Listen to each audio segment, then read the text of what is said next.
Imagine this. You can live a healthy, vital, energetic life well past the age of 100.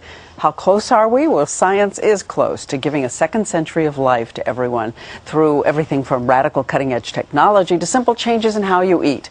And Dr. Mehmet Oz, the Oprah Show health expert, is going to be doing a full episode with her on this revolutionary topic tomorrow. But he sat with us right here and is giving us a sneak peek.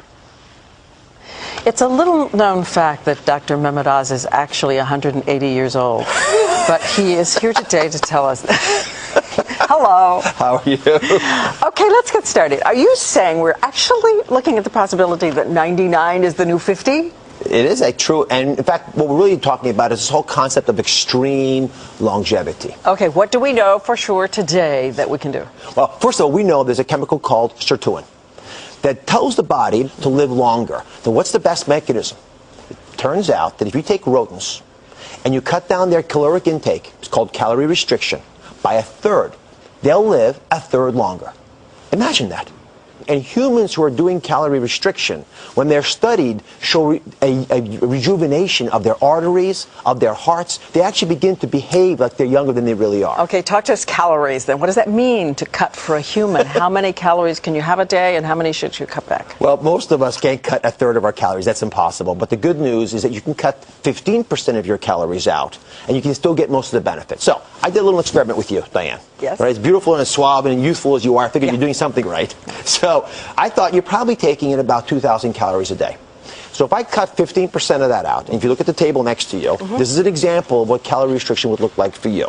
So we have without that, without the soda and the donuts. And I point that out because if I add the soda and the donuts, that total table is now 2,000 calories. But just cutting out those two items, which are nutrient empty, calorically rich, will get you to the 1,700 calories. So you've got salmon there, you've got fresh vegetables, you've even got a potato, but there's no cream on it.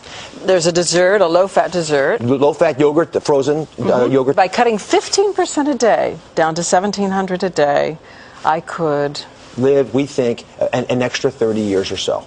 But that same chemical sirtuin can be turned on with other mechanisms. And one of them is one you're going to want to hear about. A lot of folks know that red wine has been purported to be good for you. Well, it turns out that red wine is red because of a chemical in it called resveratrol. And so one of the ways that we think red wines benefit health is by turning on that same anti-aging chemical. Oh, really? But how much? Because we keep hearing the conflicting studies that if you drink more than 7, 8, 9, 10 glasses of wine a week, you're at increased risk for some cancers, women especially. Well, for women, I would not drink more than a glass of wine or any alcohol a day. And for men, you can get a little bit more than that. Pills of resveratrol make more sense. But again, I want to warn everybody that we don't have a ton of information about this. In humans, we're not going to for another few decades. But taking proactive steps today could give us that extra longevity. Okay, in the near future, big breakthroughs in living longer. So the big deal for me is to move even beyond things you can do for yourself and talk about what technology can offer to us. I want you to come over. I got a little secret for you. All right. So on this table, we did a little science experiment. And we're talking here about tissue regeneration. So imagine that you're a classic car, right? And a part of you breaks. You don't want to discard the car. What you really want to do is fix the broken parts. So what does that look like to you? It looks like an ear. It looks like a styrofoam ear. You can hold it. It won't bite you. Does it feel sort of solid? Yeah, very solid. Right. So this is actually a mold for a human ear. So if you're a GI injured in war, you had frostbite and lost your nose, we could actually make re-engineer cells. So we take your blood, add it to the mold, and your cells will begin to repopulate this and make you a new ear. This is being done now. Being done today. It's actually been implanting for bladders. There's lots of different organs we can begin to replace. But this is the first generation. What I'm about to show you now will really blow your mind. And this is the example. If you hold this, this is a scaffold of an artery made from pig tissue. Right? Now, if I take that, you can see through. You can use it as a straw.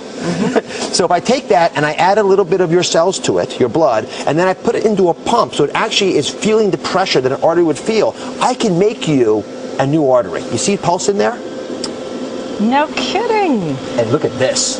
This is the same technique done with a valve. And if you look from up top here, take a look from up top, you can see the valve open and close. Oh, yes. So take this one generation further. I can now begin to take an organ, take the cells of the animal out of it, put your cells into it, and I can grow you a heart. It's been done. I can grow you a liver, a pancreas, a spleen, a lung, anything.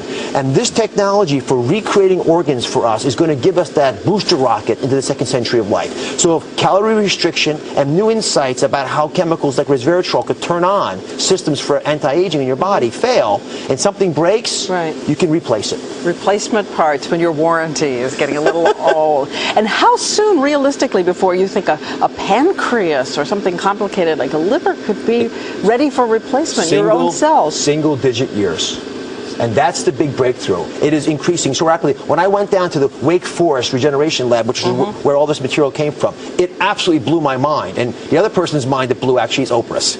Yeah, that's a pig heart that with all the cells taken out of it. Exactly. Yes. So you would take that pig heart and inject some of your own cells. Take my blood, spin it down, put the cells into this, baste it in that chamber that we showed in the video, and it will slowly grow your own organ back. That is incredible. Don't y'all think that's incredible?